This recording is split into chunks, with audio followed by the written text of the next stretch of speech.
नमस्कार, पक्ष विपक्ष में आपका स्वागत है। मैं हूं आपके साथ रविंद्र सिंह। बात करेंगे बंगले पर जो बवाल हो रहा है उसको लेकर। आम आदमी पार्टी के राज्यसभा सांसद राघव चड्ढा सरकारी बंगला खाली कराने के लिए निचली अदालत के अंतरिम आदेश के खिलाफ दिल्ली हाईकोर्ट पहुंचे और याचिका दायर करके मामले की सुनवाई के लिए अपील की। पटियाला हाउस कोर्ट ने राज्यसभा सांसद राघव चड्ढा को आवंटित सरकारी बंगला खाली करने का आदेश जारी किया था और राज्यसभा सचिवालय को आदेश दिया था कि राघव चड्ढा के नाम पर आवंटित बंगले से बेदखल की कार्रवाई शुरू की जाए। चड्ढा ने इसे दिल्ली हाईकोर्ट में चुनौती दी। यह विवाद इस कारण हुआ क्योंकि राघव चड्ढा को पिछले साल जुलाई में टाइप 6 बंगला दिया गया था। उन्होंने राज्यसभा के अध्यक्ष जगदीप धनखड़ से टाइप 7 बंगले की गुजारिश की थी, जिसके बाद उन्हें उसी वर्ष सितंबर में आवंटित किया गया था। हालांकि मार्च 2023 में सचिवालय ने इस आधार पर राघव चड्ढा को आवंटित टाइप 7 बंगले का आवंटन रद्द कर दिया कि वो पहली बार सांसद बने हैं। इस लिहाज से वो उस ग्रेड के बंगले के हकदार नहीं है। लेकिन आप नेता चड्ढा ने सितंबर में बंगले का नवीकरण कराने के बाद अपने माता पिता के साथ रहना शुरू कर दिया। राघव चड्ढा ने सचिवालय के फैसले को राजनीतिक करार दिया। अब बंगले को लेकर ये जो बवाल है अब शुरू हो गया है, आरोप प्रत्यारोप का दौर शुरू हो गया है। लेकिन असल में हकीकत क्या है? क्या टाइप सी बंगले के हकदार हैं राघव चड्ढा? मानक क्या होते हैं अगर बंगले को आवंटित किया जाता है किसी सांसद को लेकर या किसी नेता को लेकर, केंद्रीय मंत्री को लेकर, तो वो क्या प्रावधान होते हैं जिसके तहत बंगला आवंटित किया जाता है? इनको हम समझने की कोशिश करेंगे। और ये आरोप प्रत्यारोप का दौर जो चल रहा है उसमें असमंजस की स्थिति जनता के सामने आ जाती है कि असल में हकीकत क्या है, सही क्या है, गलत क्या है, कौन सही है कौन गलत है, इस पर संशय बन जाता है। तब हमारी कोशिश रहती है कि इस तरह के मुद्दे को हम मंच के जरिए उठाएं और पक्ष और विपक्ष दोनों की जो आपसी बातचीत हो रही है, जो आरोप प्रत्यारोप का दौर है, उसको हम समझने की कोशिश करें। तो आज खास मेहमान के तौर पर हमारे इस पैनल में 3 खास मेहमान जुड़ेंगे जिनसे हम इस पूरी वाकयात को लेकर चर्चा करेंगे। ये जो मुद्दा है कि बंगले को लेकर जो बवाल चल रहा है, चूंकि टाइप 7 टाइप 6, तो समझना ये होगा कि इस बंगले को लेकर किसकी बात सही है और किसकी बात गलत है, इसको हमें समझना होगा। क्या प्रावधान है, किस तरह से बंगले आवंटित किए जाते हैं। अब आरोप लगा देना तो बहुत इजी हो जाता है कि हमने किसी पर आरोप लगाया कि हमसे बंगला खाली कराया जा रहा है। इसी तरह से एक वाकया राहुल गांधी को लेकर भी आया था और राहुल गांधी ने अपना बंगला तुरंत खाली किया था। लेकिन कहा जा रहा है कि जब नवीकरण इसका करवा दिया राघव चड्ढा ने और अपने पेरेंट्स को भी वहां पर बुला लिया, वहां रहने लगे, उसके बाद अचानक से इस तरह का राघव चड्ढा का कहना है कि वो फरमान आ गया और वो ये सारी चीजें इस तरह से उथल पुथल मचती चली गई। तो 3 खास मेहमान है हमारे साथ इस चर्चा में। देवेंद्र प्रमुख, नेता भारतीय जनता पार्टी, हमारे साथ जुड़े हैं। संगीता शर्मा, नेता आम आदमी पार्टी, हमारे साथ जुड़ेंगे। और डॉक्टर संजय बंसल, अधिवक्ता, सुप्रीम कोर्ट, हमारे साथ इस पूरी चर्चा में शामिल रहेंगे। बहुत बहुत स्वागत सर आप सभी लोगों का। देवेंद्र प्रमुख जी, आपसे शुरुआत कर लेते हैं। ये कहा जा रहा है कि ये बदले की कार्रवाई है, इस तरह की चीजें नहीं होनी चाहिए। इन आरोपों को कितना सही मानते हैं और क्या अचानक से ये जो टाइमिंग है इसको लेकर भी तमाम सवाल खड़े होते हैं? आपको क्या लगता है? क्योंकि बहुत सारे ऐसे सांसद हैं अभी भी जो बंगला खाली करना नहीं चाहते हैं, लेकिन उसकी एक प्रक्रिया होती है। ये तरीका कितना सही है? रविंद्र सर, सबसे पहले तो ये क्लियर करूंगा कि जिस तरीके की ये चीज निकल कर आ रही है, आरोप प्रत्यारोप का जो है दौर राजनीति में चलता है, लेकिन ये बहुत गंभीर मामला है। जब आप बंगले का मामला माननीय कोर्ट के अधीन आ गई और सारी जांच इंक्वायरियां हो रही है और आदेश भी वहां से पारित हो रहे हैं, तो सरकार पर इस पर ज्यादा आक्षेप करने का कोई तथ्य बनता नहीं है। लेकिन राजनीति है, अपनों से लाभ लेने के लिए, भुनाने के लिए आप कुछ कहिए कि आपको जो है कहाँ सरकार को जवाब देना है, सरकार कहाँ जवाब मांग रही है आपसे? माननीय कोर्ट जवाब मांग रहा है और जो नियम है इस तरह का आप जानते हैं। राघव चड्ढा जी को पढ़े लिखे हैं, कोई ऐसा नहीं है कि एक हल्का नाम है। अब तो चर्चित वाला नाम है। थोड़ा घना जो चर्चा बची थी वो शादी से और बड़ी चर्चा हो गई तो इससे बड़ी क्या बात है। कौन सी कमी है, आप जो है नियम फॉलो नहीं करेंगे, पढ़े लिखे जो है आप सांसद होकर भी नियम के विरुद्ध जाएंगे, कानून के विरुद्ध जाएंगे, संविधान के विरुद्ध जाएंगे तो इंगित होंगे, उंगली उठेंगे नीचे। अगर आपको कुछ गलत लगता है, आपकी तरह अगर किसी सरकार का हिस्से का कोई व्यक्ति ऐसा बंगला ले रहा तो आपकी माननीय कोर्ट का दरवाजा खटखटाएंगे, खिलाफ कार्रवाई करेंगे। इस तरह से जो बेवजह समय खराब करना, अपने आप को जो है इश्यूज लेकर बनाकर ये कहना कि मेरे साथ ये गलत हो रहा है और ये कार्रवाई बदले की है, ये बदले की नहीं हो सकती, क्योंकि ये तथ्य के साथ और कानून के साथ हो रहा है, संविधान के अनुसार हो रहा है। ठीक है संगीता शर्मा जी, ठीक है संगीता शर्मा जी, सब कुछ नियमों के, ठीक है संगीता शर्मा जी, सब कुछ नियमों के मुताबिक हो रहा है। एक तरीका होता है, शायद टाइप 7 का जो बंगला है राघव चड्ढा के लिए नहीं था, उनको कोई और बंगला मिलना था और इस पर अंतरिम राहत भी दी थी कोर्ट ने। उसके बाद इस तरह की बात क्यों कह रहे हैं कि राजनीतिक करार दे रहे हैं इसको, क्यों सियासत हो रही है इस पर? आप म्यूट पर हैं शायद जी, आपकी आवाज नहीं आ पा रही है, हम कोशिश करते हैं आपकी आवाज ठीक करवाने की। डॉक्टर संजय बंसल भी हमारे साथ जुड़े हुए हैं, क्योंकि जब भी कोई बीच का राजनीतिक पहलू होता है, राजनीतिकरण किसी घटना का होता है, तो हमारे लिए सबसे अच्छा तरीका है कि एक ध्रुवतारे की तरह या पोल स्टार की तरह हमेशा हमारे पास सुप्रीम कोर्ट के अधिवक्ता रहते हैं जो कि कानूनी जानकारी रखते हैं। तो यहाँ पर जो चीजें समझ में नहीं आ रही हैं, आम दर्शक के भी और हम भी समझने की कोशिश करेंगे, उसको हम सरल तरीके से समझने की कोशिश करेंगे डॉक्टर संजय बंसल जी से। डॉक्टर संजय बंसल जी, ये जितना घटनाक्रम देख रहे हैं, इसमें सबसे बड़ी चुनौती तो यही है कि जनता ये समझ नहीं पाती कि सही क्या है गलत क्या है। आपसे थोड़ा समझना चाहेंगे कि क्या प्रावधान है बंगला दिए जाने का और खाली करवाने का, क्या नियम है? नमस्कार रविंद्र जी, और आपके सब दर्शकों को मेरा बहुत बहुत आदरपूर्वक नमस्कार जी। देखिए, जब भी कोई पब्लिक रिप्रेजेंटेटिव चुनकर जाता है, चाहे विधानसभा में जाएं या लोकसभा में जाएं या राज्यसभा में जाएं, तो उनके लिए जो है हाउस रूल्स होते हैं और एमिनिटीज के कुछ रूल्स हैं।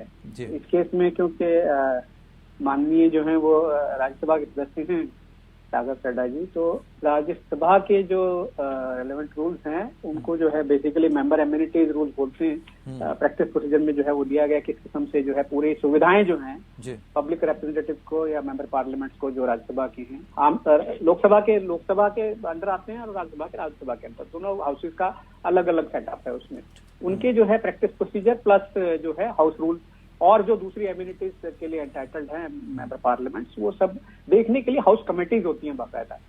तो अलॉटमेंट कमेटी जो है वो स्पीकर के लोकसभा में और राज्यसभा में माननीय जो सभापति महोदय हैं उनके डायरेक्शन पे काम करती है। और उसमें प्रोसीजर है कि आपको जब इलेक्शन के बाद आपको जो है अप्लाई करना पड़ता है, एक प्रेस्क्राइब्ड फॉर्मेट है, उसमें आपको जो है ये अपना पुराना जितना आपका एक्सपीरियंस है या आप जितनी बार भी रिप्रेजेंटेटिव रहे हैं या आपने पब्लिक ऑफिसेज में जैसे कि चाहे तो मंत्री के तौर पे, उप मंत्री के तौर पे या जितना काम किया है वो सब उसमें भरना पड़ता है। तो उसके आधार पर वो कमेटी तय करती है, एक फिक्स्ड मानक है जिसमें कि बेसिकली टाइप 5 से लेकर टाइप 8 तक के बंगलों के अलॉटमेंट कमेटी तय करती है, depending upon your previous standing and experience in public Bansal ji, इसमें आरोप सिर्फ ये लग रहे हैं कि राजनीतिक रूप से बंगले को खाली कराया जा रहा है, जबकि इससे पहले अंतरिम राहत दी गई थी राघव चड्ढा।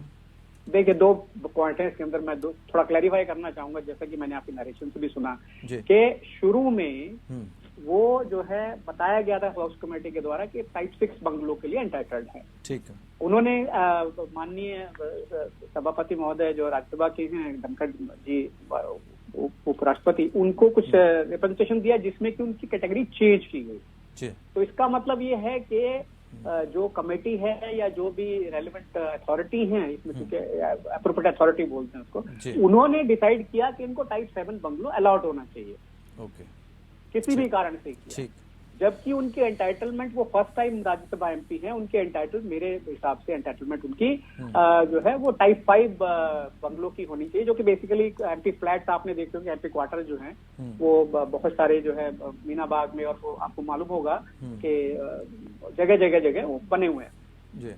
टाइप 6 उनसे सीनियर लोगों के लिए होता है, जो एक से ज्यादा बार जो है मेंबर पार्लियामेंट रहते हैं। फिर जो लोग मंत्री भी रहते हैं उनको और अच्छी अकोमोडेशन मिलती है, टाइप 7 की अकोमोडेशन मिलती है, जो पुराने मुख्यमंत्री हैं या मंत्री रह चुकी हैं। तो अलग अलग सिस्टम है। मतलब ये मान लें कि वैध है, राघव चड्ढा कोई इलीगल तरीके से नहीं रह रहे थे, यही मान लें हम? जी नहीं, पहली प्रथम रिश्ता तो आप ये कहेंगे जब इनिशियल उनको अलॉटमेंट हुआ और उन्होंने कब्जा लिया बंगले का, तो नेचुरली अलॉटमेंट के हिसाब से ही हुआ होगा।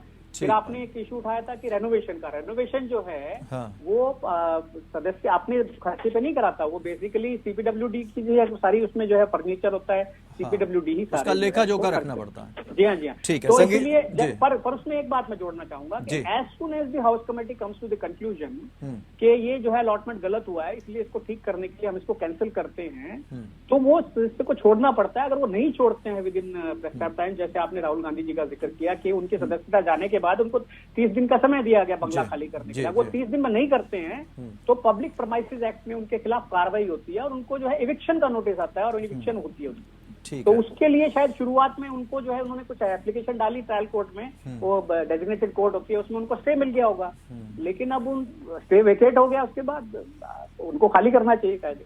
ठीक है संगीता जी, अब तो सारी चीजें आपने समझ ली, कानूनी रूप से उनको बंगला खाली करना चाहिए। अगर किसी तरह की चीजें सामने आती नियम के मुताबिक, तो सारी चीजें तो नियम के मुताबिक हो रही हैं। ऐसे में राघव चड्ढा का ये कहना कि भाई ये सारी राजनीति हो रही है, उनके साथ टारगेट किया जा रहा है, ये तो कतई उचित नजर नहीं आता। देखिए रविंद्र भाई, अभी जो अधिवक्ता महोदय बैठे हुए हैं उन्होंने सारी चीजें डिटेलिंग में बताई। तो देखिए, जिस तरह से पहले उन्हें वो बंगला अलॉट किया गया तो नियम के तहत ही अलॉट किया गया, क्योंकि जब तक अलॉट कोई चीज नहीं होगी तब तक कोई भी सांसद उसमें जाकर के नहीं रह सकता है। फिर एकाएक जो है बिना नोटिस दिए और उसको आवंटन को रद्द कर दिया गया। तो देखिए, बिना नोटिस दिए आप किसी को आवंटन को रद्द कर दें तो ये कहाँ तक उचित है। और कार्यवाही अब तो न्यायपालिका के अंतर्गत है, तो जो भी फैसला आएगा उसके अकॉर्डिंग ही सब कुछ होगा। लेकिन आपने तो लगातार देखा है कि दिल्ली में ये कोई पहला मामला नहीं है रविंद्र भाई। हम जब से सत्ता में सरकार में आए हैं तब से लगातार हम कोर्ट कचहरियों के ही चक्कर लगा रहे हैं, चाहे छोटी चीज का मामला हो चाहे बड़ी चीज का मामला हो। हर फैसला के लिए हमें लेकिन उसमें तो ये कहा जा रहा है ना कि पहली बार सांसद होने की वजह से उनकी पात्रता जो है वो टाइप 7 बंगला पाने की नहीं थी, तो पात्रता के हिसाब से ही तो किसी को बंगला अलाउड किया जाएगा। उनकी गुजारिश के लिए दे दिया गया, लेकिन अगर कोई नियम उसके बीच में आड़े आ रहा है तो उसको तो बदला जा सकता है ना। रविंद्र भाई देखिए, ये ऐसे मामले हैं जिसमें गुजारिश नहीं चलती। जब नियम कोई चीज है और प्रावधान कोई चीज है तो किसी के कह देने मात्र से कोई किसी को कोई चीज नहीं देता। ऐसे तो फिर बहुत सारे सांसद हैं, सब डिमांड करेंगे कि भाई हमें जो टाइप 7 है वो दे दिया जाए, तो कहने मात्र से नहीं सर टाइप 7 बंगला दिया जा सकता है। उसके लिए किसी नियम के कानून के तहत जो भी उसका प्रोविजन है उसके तहत ही उनको टाइप 7 बंगला दिया गया होगा। तो अगर आपने पहले उन्हें टाइप 7 बंगला दिया तो एकाएक ऐसा क्या हो गया कि आपको लगा हमारा गलत फैसला है। इतने बड़े उच्च पद पर बैठ करके और संसद जैसे कार्यवाही और उसमें गलत और सही के निर्णय होंगे तो किस तरह से काम चलेगा और हम क्या जनता को मैसेज देंगे। तो देखिए, एक तरह से ये बात भी पॉइंट आउट करने लायक है, क्योंकि ये भी समझना होगा कि अगर बंगले को अलॉट किया गया है तो वो भी किसी नियम के तहत हुआ होगा, तभी तो अलॉट हो गया होगा। अब उसमें अचानक से ऐसा क्या हुआ कि सारे समीकरण बदल गए, उसके बाद ये कहा जाने लगा कि फैसला गलत हो गया। तो क्या बिना सोचे समझे फैसले भी लिए जाते हैं क्या ऊपर बैठकर? रविंद्र सर, क्वेश्चन आप तो फैसले पर सवाल खड़ा कर रहे हैं। फिर मैं आपके क्वेश्चन का स्वागत कर रहा हूँ, क्योंकि आप जैसे एंकर के साथ बहुत कुछ ना कुछ सीखने को मिलता है, यही वरिष्ठता का फायदा होता है। लेकिन अच्छी बात है कि आप इस पैनल में डॉक्टर साहब को ले रखा है। संजय बंसल अधिवक्ता जी ने जिस तरह से दूध का दूध और पानी का पानी किया, ये बहस का विषय बनता ही नहीं। जिस समय सभापति जी का धनखड़ जी का नाम आया है कि उन्होंने बंगला मांगा और उनको बंगला हुआ है, उनका अधिकार है, और समिति ने ये चीज तय की है, और समिति को दूसरी को लगा है जो जांच का विषय हुआ कि वो गलती से हुआ है, तो उसका सुधार करने का काम नहीं। संजय बंसल जी ने ऐसा कहीं नहीं कहा। संजय बंसल ने तो नियम के मुताबिक बताया कि वो रह रहे हैं, वो सारी चीजें वैध हैं। हाँ नहीं, मैं कह रहा हूँ, मैं बता रहा हूँ, वही आ रहा हूँ की बात जी। अगर कोई व्यक्ति, अभी मेरा कोई शब्द आपसे बात करते हुए कोई चूक हो जाए, कोई ऐसा शब्द है कि जिसे मुझे ना कहना चाहिए था, वो अनिष्टा में कहा और मैंने उस पर क्षमा याचना या गलती को सुधारने का तुरंत प्रयास किया, तो बड़ी बात होती है। अगर वैसी गलती को जब ये सॉर्ट आउट होकर बाहर निकल जाएगा मामला, उसके बाद उसकी कोई वैल्यू नहीं अगर वो गलती से हुआ है सरकार के नियम अनुसार, कोर्ट के नियम अनुसार, संविधान के अनुसार। बड़ी बात ये बताने जा रहा हूँ कि राहुल गांधी जी के साथ जब ये हुआ तो बड़े नेता की वजह से उन्होंने सम्मान करते हुए माननीय कोर्ट का, उन्होंने भारतीय जनता पार्टी सरकार का नहीं, अपने आप को सुरक्षित रखने के लिए नहीं, तो उसमें सवाल ये हुए थे देवेंद्र जी, उसमें सवाल ये खड़े हुए थे, राहुल गांधी का जब बंगला खाली कराया गया था उसमें सवाल ये खड़े हुए थे कि जितनी त्वरित प्रक्रिया उनको हटाने में, उनकी सांसदी को खत्म करने में की गई, उतनी त्वरित प्रक्रिया बंगला देने में नहीं की गई। और दूसरी बात, राघव चड्ढा तो ये कहना चाह रहे हैं कि भाई ठीक है, बहुत सारे ऐसे लोग हैं जो अभी भी बंगला छोड़ने के लिए तैयार नहीं है, उनको लेकर कितनी कार्रवाई की गई? कितने ऐसे सांसद हैं जो बंगला खाली नहीं करने को तैयार हैं? कितने नोटिस उनको दिए गए और क्या अभी तक उन्होंने बंगले खाली किए हैं? बहुत शानदार क्वेश्चन है। और समय रहते हुए आम आदमी पार्टी में पढ़े लिखे लोगों की, वक्ताओं की, वकीलों की कोई कमी नहीं है। और उनके जो राष्ट्रीय अध्यक्ष है वो भी बड़ी डिग्रीधारी है, बड़ी डिग्री वाले हैं, बड़े बड़े कारनामा करते हैं। और आज बहुत अच्छा चांस है, मौका है, तथ्य और सत्य के साथ, पूरे पेपर्स के साथ जो है अदालत का दरवाजा खटखटाएं। जो भी भारतीय जनता पार्टी या अदर्श के नेताओं के साथ ऐसे बंगले हैं उनकी कार्रवाई कराकर अपने आप को सही साबित करें और ये चीज निकाल कर लाए। अच्छा मौका ढूंढाएं, रोए नहीं, चिंता ना करें। बड़े पैसे वाले हैं राघव चड्ढा, कोई दिक्कत थोड़ी है। अभी पन्नी की चौकड़ा मिल गई है, बॉम्बे से लेकर विदेशों तक बंगले हैं। जब आपने ऐसी जगह शादी की है तो फिर चाहे वो केजरीवाल वाला ड्रामा बस, मैं तो 40 रुपए की कमीज पहनूंगा, मैं तो गाड़ी में चलूंगा, मैं तो सिक्योरिटी नहीं रखूंगा, मैं तो आम आदमी बनकर रहूंगा, मैं तो दिल्ली का बनकर रहूंगा, मुझे कुछ नहीं चाहिए। और वो ही लोग जो है आज अपने कारनामों में फंसकर मंत्रियों से लेकर विधायकों तक जेल में जा रहे हैं। कोई कानून हम नहीं चला रहे, कानून अदालत इस देश का संविधान है। वकील साहब, कानून तो मानने की बात है ना देवेंद्र प्रमुख जी, कानून तो मानने की बात है, कानून तो मानने की बात है। वहां तो कोर्ट के फैसले को पलट दिया जाता है, आप कोर्ट के फैसले के ऊपर अध्यादेश ले आते हैं, कुछ ना कुछ नियम बदल देते हैं। इस पर हम जवाब लेंगे क्योंकि संगीता जी कुछ कहना चाह रही है। छोटा सा दौर जारी है, चुनाव भी करीब आते जा रहे हैं, ऐसे में कोई ना कोई ऐसा मुद्दा जरूर चाहिए होता है जो चुनावी तड़का लगा दे और फिर उसके बाद सियासत शुरू हो जाए। और ऐसी सियासत चल रही है राघव चड्ढा के बंगले को लेकर। राघव चड्ढा कह रहे हैं कि ये सारी प्रक्रियाएं राजनीतिक हैं और भारतीय जनता पार्टी कह रही है कि सब कुछ नियम के मुताबिक है।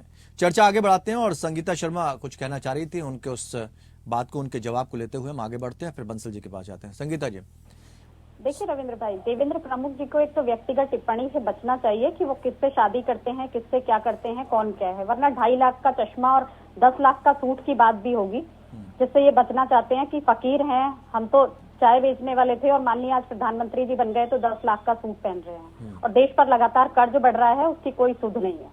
तो देखिए, अगर आप दूसरे पर कीचड़ उछालेंगे तो पहला छींटा आप पर भी जाएगा देवेंद्र भाई, इस बात से बचने का प्रयास कीजिए। दूसरी चीज मैं ये कहूंगी कि देखिए, वो ये कह रहे हैं कि अगर आप कीचड़ उछालना चाहते हैं, आरोप लगा रहे हैं, तो कम से कम सबूत भी तो दे दीजिए। देख रविंद्र भाई, आप देखिए ना कि हम तो हर बार न्यायपालिका का ही दरवाजा, चाहे हमें दिल्ली का मेयर बनाना हो, 67 सीट पहले हम जीत करके आए, 62 बाद में जीत के आए, नगर निगम का चुनाव हमने वहां एमसीडी का जीता, उसके बावजूद भी हमें कितनी लड़ाई लड़नी पड़ी, तब हम अपना मेयर बना पाए। तो हमें तो हर चीज के लिए हर बार लड़ाई लड़नी पड़ी। लेकिन आरोप तो ये भी लगे ना संगीता जी कि अरविंद केजरीवाल जो है वो मनमानी करते हैं।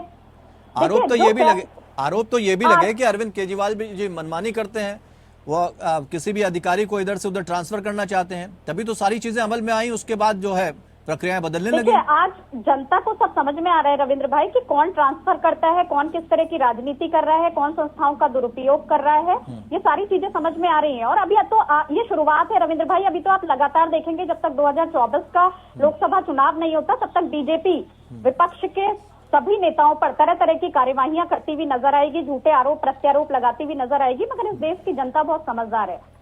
9.5 साल में जिस सत्ता को लेकर के ये आए, जो इन्होंने वादे किए, वो भी जनता को बखूबी समझ में आते हैं। और देखिए, रही बंगले की बात, मैं तो यही कहूंगी कि अब मामला जो है वो कोर्ट में है, तो उसी के अनुसार हमें चलना पड़ेगा। जो फैसला आएगा उसका हमें स्वागत करना पड़ेगा। तो उस पर मेरे को ज्यादा जानकारी नहीं है, कानून की तो मैं उस पर कोई टिप्पणी करना नहीं चाहूंगी, उसके लिए तो डॉक्टर लेकिन संजय देखिए ये बंसल जी हैं बिल्कुल हमारे साथ। अधिवक्ता महोदय हमारे बैठे हुए हैं, वो जानकारी देंगे। लेकिन मैं यही कहूंगी कि लगातार परेशान करने की कार्यवाही है। और देखिए जो चीजें पहले सही होती हैं रविंद्र भाई, वो बाद में गलत हो जाती हैं, चाहे किसानों के लिए कानून हो, चाहे जीएसटी हो, चाहे नोटबंदी है। तो ये कैसी सरकार है जो बिना सोचे समझे कोई भी फैसला करती है? नहीं, वो तो कह रहे हैं हम सारे फैसले सोच समझ के ले रहे हैं और तभी जनता उन्हें चुने। खैर फैसला है, ठीक है, मतलब वही चीजें इनके लिए सही होती हैं और कुछ समय बाद वही चीजें गलत कैसे हो जाती हैं। तो आप पहले सोचिए, उसके बाद फैसले लीजिए। आप जनता को क्या मैसेज दे रहे हैं? ठीक है कि आप जब ठीक है, संजय बंसल जी से हम इसका जवाब देते हैं। संजय बंसल जी उस फैसले को गलत करार देंगे। संजय बंसल जी बेहतर जवाब दे पाएंगे। संजय बंसल जी, अब जो प्रक्रिया चल रही है कोर्ट में, जो बिंदु आपने उसको सुना है, उस पर अमल किया है, इसमें क्या आगे की तस्वीर होगी? देखिए, अब उन्होंने जो है सिंगल जज के फैसले को, जो ट्रायल कोर्ट के रेजिग्नेटेड कोर्ट के फैसले को उन्होंने डिवीजन बेंच में चैलेंज किया है और वो शायद चीफ जस्टिस साहब के यहाँ पेंडिंग है। तो उसमें वो सुनेंगे बेसिकली जो भी लीगल आर्गुमेंट। मुझे लीगल प्रमाइस नहीं पता, ना ही मुझे उनकी अलॉटमेंट के जो रीजन थे, जो टाइप 7 बंगलो उनको दिया गया था। टाइप 7 बंगलो काफी बड़ा बंगलो होता है। नहीं, संगीता जी ये कह रहे हैं कि जब पहले अलॉट किया गया बंगला तो वो भी नियम के तहत किया गया होगा, ऐसे में आप कैसे गलत हो गया? उनकी भी बात बिल्कुल सही है, उन्होंने बिल्कुल सही बात कही है कि जब क्योंकि देखिए अलॉटमेंट का राइट जो है कैबिनेट कमेटी ऑफ अकोमोडेशन को है, और उसके बाद जो है रूल्स के हिसाब से जो बेसिकली पार्लियामेंट के जो राज्यसभा के जो अलॉटमेंट रूल्स हैं या अलॉटमेंट कमेटी है, उनकी रिकमेंडेशन पे जो है गवर्नमेंट अलॉट करती है और उसमें पूल्स हैं बाकायदा। तो पहले अगर टाइप 7 बंगलों को दिया गया तो किसी न किसी कारण से दिया गया होगा। ऐसा नहीं हो सकता कि उन्होंने जाके कब्जा कर लिया और उन्होंने जो है, वैसे ऐसे भी इंस्टांसेस हुए हैं जिसमें कुछ एमपीज ने जाके जो है ताला तोड़ के कब्जा कर लिया और बाद में उसको रेगुलराइज किया गया। बहुत सारे इंस्टांस भी थे, ऐसे इंस्टांसेस भी हैं जहां पर मेंबर पार्लियामेंट नहीं, उसके बावजूद ओवर स्टे करते हैं, जबकि रूल है कि 50 गुना जो है नॉर्मल रेंट का वो चार्ज कर सकती है सरकार। और ऐसे भी इंस्टांसेस है जहां फॉर लाइफ अलॉटमेंट हुई है, मैं नाम नहीं लेना चाहूंगा, लेकिन कुछ ऐसे भी इंस्टांसेस है इसी सरकार में जिसमें कि फॉर लाइफ अलॉटमेंट हुई है माननीयों को। तो देवेंद्र प्रमुख जी को समझना होगा। खैर बहुत बहुत शुक्रिया आप सभी मेहमानों का हमारे साथ इस चर्चा में शामिल होने के लिए। अब चूंकि मामला कोर्ट में है, सारी तस्वीर, पूरी कार्रवाई होगी, जब फैसला आएगा उसके बाद ही साफ हो पाएगी। तब तक सियासत गरमाई हुई है और उस गर्म सियासत का आप आनंद लीजिए। लेकिन देखना है सच क्या है, वो जल्दी सामने आएगा। आप भी इंतजार कीजिए, हम भी इंतजार करते हैं। फिलहाल इतना ही, नमस्कार।